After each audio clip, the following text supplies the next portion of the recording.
এখন আপনাদের সামনে মূল্যবান বক্তৃতা দিয়ে আসবেন লেফটেন্যান্ট কর্নেল খন্দকার ফরিদুল আকবর ভাইয়া, পিএসসি এমবিএ বা managing director, Hanzala textile park limited, Islamic TV Bangladesh president.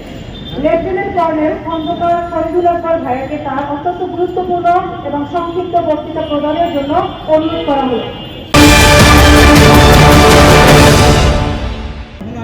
আজকে এই মহতি অনুষ্ঠানে আমি দাওয়াতে নিজেকে কৃতার্থ মনে করছি।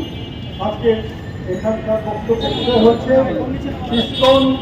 ইসকনের রোধ করা কার্যকরী।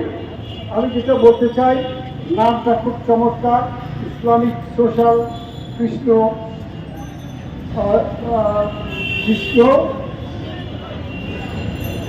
কনসাসনেস ইসকন নামটা চমৎকার, কিন্তু কাম প্রোটেকশন সাইনাইড বিষের চেয়েও খারাপ। এই ইসকন যে উদ্দেশ্যে তৈরি হয়েছিল তার থেকে সরে যে একটা বিদেশি গুপ্তচর এবং বিদেশি সরকারের যারা অনুপ্রেরিত হয়ে বাংলাদেশকে ধ্বংস করা, বাংলাদেশকে মৃত্যুবরণ নিশ্চিত করার কাজে তারা ব্যস্ত হয়েছে। আমি বলতে চাই, বাংলাদেশের এতদিন কিভাবে কাজ করলো এবং এখন এটা কেন ব্যয় করা হলো, সরকারের কি দুর্বলতা।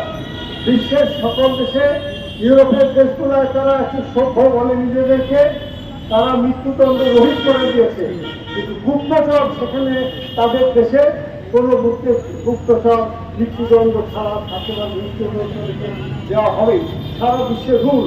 কিন্তু আমাদের দেশ বাংলাদেশ, আমাদের বইয়েও লেখা আছে, আইনের বইয়ে যে গুপ্তচরদের শাস্তি মৃত্যুদণ্ড, কিন্তু এ পর্যন্ত একটা গুপ্তচর ধরার কেউ চেষ্টা করেছে?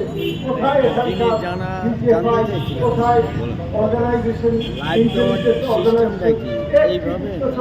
ধরা পড়ে নাই, খবর কাগজে আসতেছে না, কারো বিচার হচ্ছে না।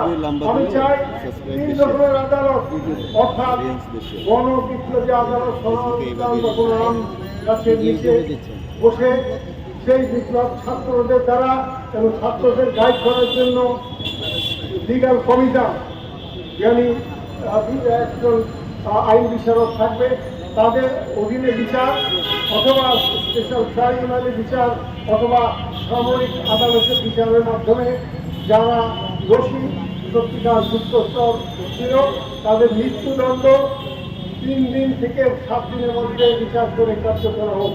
যদি এটা না করা হয় তাহলে এই দেশের ভবিষ্যৎ, এই সরকারের ভবিষ্যৎ অন্ধকার। এবং তাদেরকে মিশরের প্রেসিডেন্ট মুরসির যে অবস্থা হয়েছে, মুরসি ভালো মানুষ ছিলেন, সেই ভাগ্য বরণ করে তাদেরকে বিদায় নিতে হবে। আমি এইটুকু বলেই সমাপ্ত করছি। আল্লাহ আপনাদের সবাইকে ভালো রাখুন। বাংলাদেশ জিন্দাবাদ, পাল তুলে দাও, ঝান্ডা উড়াও, জিন্দাবাদ।